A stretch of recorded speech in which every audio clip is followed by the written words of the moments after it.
Esta manifestación se celebró en Madrid el 4 de mayo pasado. Como otras veces, en ella se pedía la despenalización de los anticonceptivos, la creación de centros de planificación familiar, el derecho a tener solo los hijos deseados. El Congreso de Diputados, pocos días después, aprobaba un proyecto que atendía por fin esta llamada que durante años no había encontrado respuesta. Se modificaba así el famoso artículo 416 y con ello se convertían en legales, solo a espera del dictamen del Senado, los métodos de anticoncepción cuyo uso, venta o propaganda podían suponer pena de cárcel. Una nueva política ante el hecho de la procreación se inauguraba. Con ello, los españoles quedamos igualados a los habitantes de otros 72 países de todo el mundo que suscribieron las declaraciones de la ONU de 1967 y 69 referentes a la discriminación de la mujer y al progreso social, y que tienen programas de planificación familiar. Junto a la despenalización de los anticonceptivos, el ministro de Sanidad y Seguridad Social anunciaba un plan de orientación familiar, con la apertura de 74 gabinetes por toda España, e informaba también de que a partir de ahora la Seguridad Social dispensaría anticonceptivos siempre que lo aconsejen razones médicas o sanitarios sociales. Si hay nidación, es decir, si empieza a formarse ese huevo, desciende hasta el útero y concretamente hasta el endometrio, que son estas últimas paredes del útero, ahí se anida y empieza a formarse el futuro bebé. La era de la planificación familiar se inicia oficialmente en España. ¿Cuál es su opinión sobre las nuevas orientaciones anunciadas por el Ministerio de Sanidad sobre planificación familiar?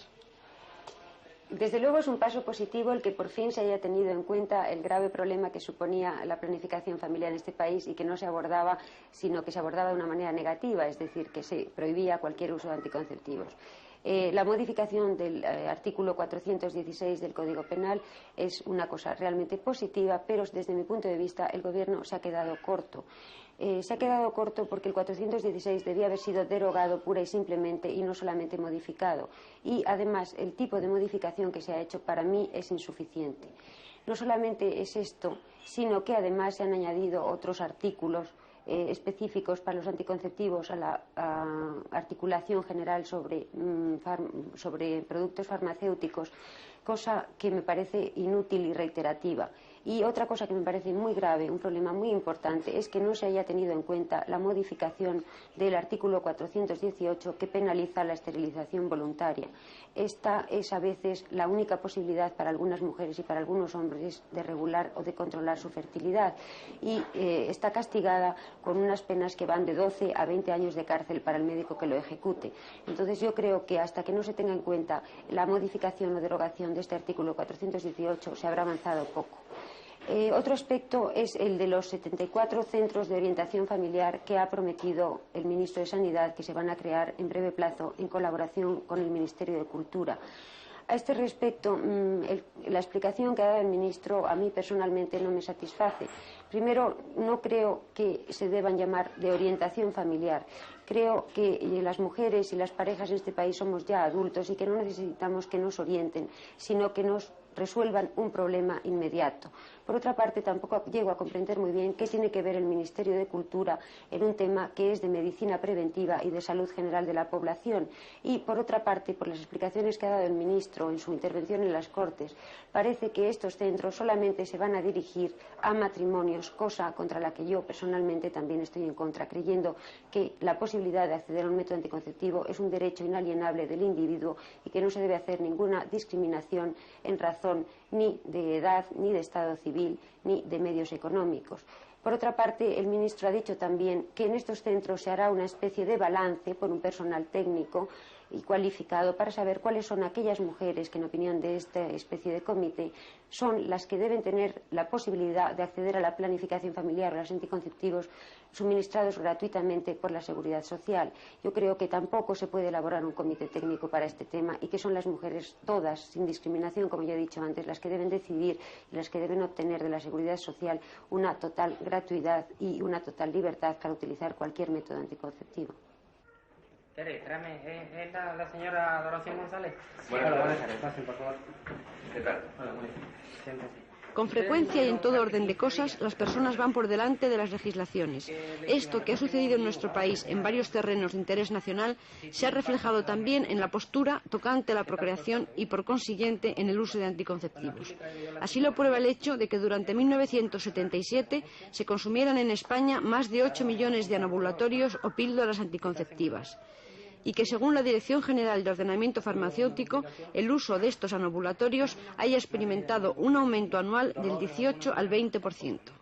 En este mismo sentido, se debe interpretar el hecho de que un año después de que comenzara a fabricarse la píldora en España, en 1967, 10 laboratorios lanzaron al mercado en un solo año 40 millones de unidades. Estos datos, y el que a pesar de las prohibiciones y la consiguiente desinformación, el índice de natalidad descendiera del 21,5 por mil en 1960 al 19,4 13 años más tarde, prueban hasta qué punto el ciudadano actuaba por su cuenta y por consiguiente se autorrecetaba.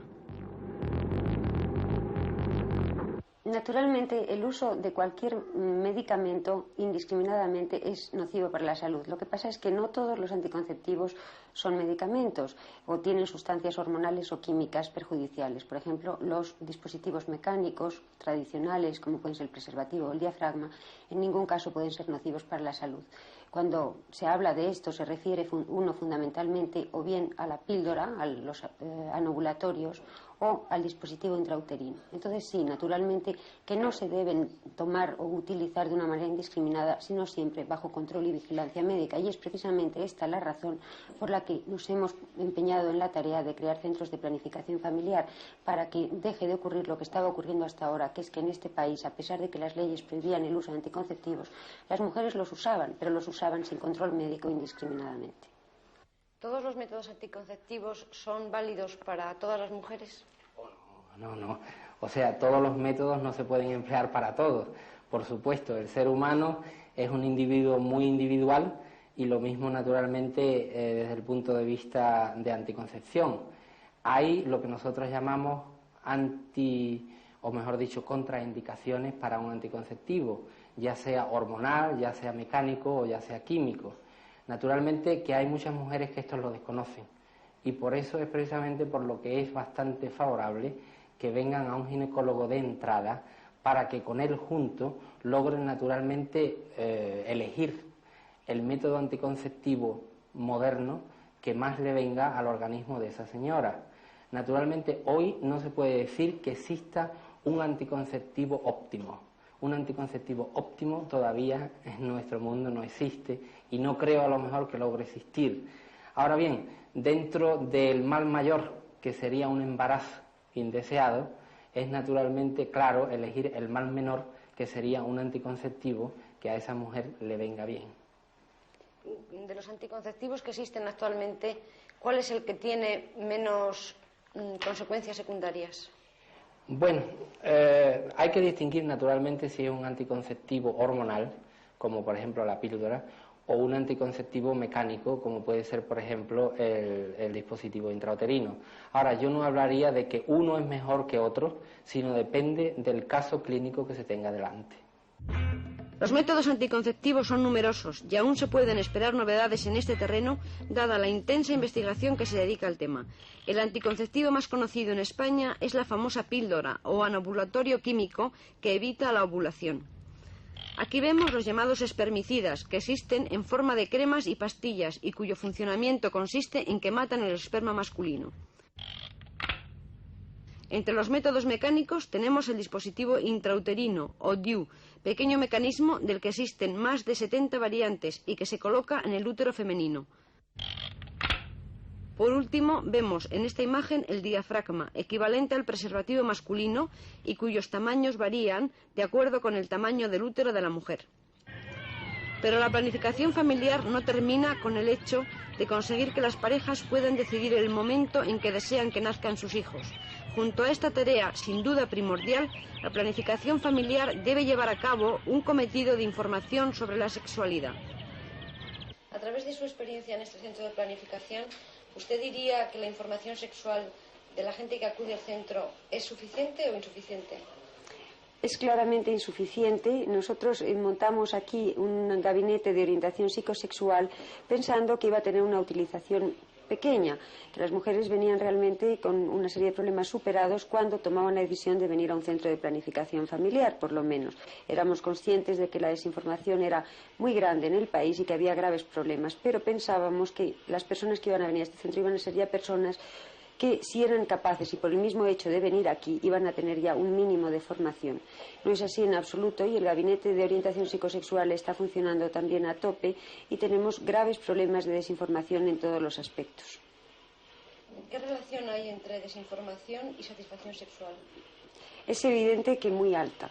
En el centro, en el gabinete de orientación psicosexual, hasta ahora no hemos tenido graves patologías o muy pocas graves patologías de tipo sexual. Lo que hemos tenido casi siempre han sido problemas de frigidez, de anorgasmia, e incluso de eyaculación precoz, todos ellos procedentes de una mala información y que se han solucionado simplemente con una información, sin necesidad de ningún tipo de terapia.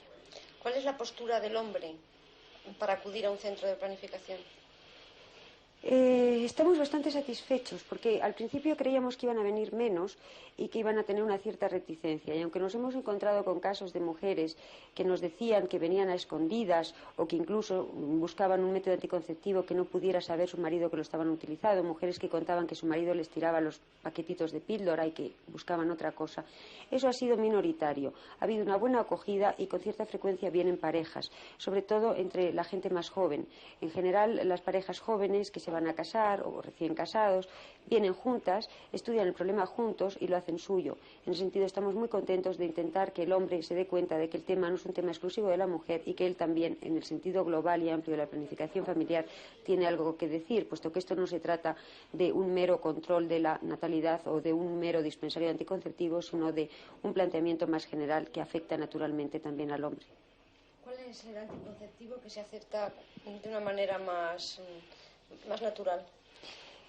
Bueno, tu pregunta quizá tiene dos vertientes. En realidad, la mayoría de las personas que aquí vienen a pedir los anovulatorios orales, la clásica píldora, pero vienen, aunque ya la estén tomando, para tener un control médico, para que se les dé una información en que se desmitifiquen los hipotéticos gravísimos peligros, tener unos análisis, etcétera, es decir, a controlar una anticoncepción que más o menos ya conocían. Eso quizá es lo que más fácilmente se acepta y lo que más se solicita. Pero, en contraposición, sigue resultando en un centro como este, y donde vienen gentes de todas las edades, pero quizá una mayoría de gente joven, que el método anticonceptivo más utilizado en España, o por lo menos en este ámbito nuestro, y supongo que en el resto del país pues será todavía mucho más, es el coito interrumpido. ¿Todavía hay gente que piensa que el orgasmo es pecado? En eso quizá este centro tenga un significado en el sentido de que no es un exponente claro de lo que piensa la gente. La gente que viene aquí no. Aquí no nos hemos encontrado a nadie que realmente piense que el orgasmo es un pecado.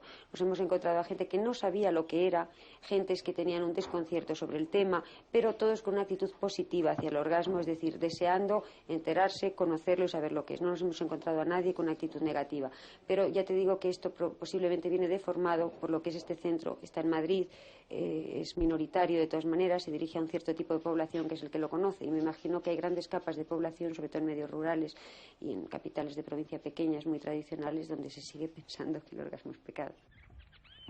Todo hace suponer que a partir de ahora nacerán menos hijos no deseados, producto de un error de cálculo o de ojino. Al mismo tiempo, los españoles tendrán posibilidad de informarse sobre su propia sexualidad. Todo ello supone una tarea ingente para los gabinetes de planificación.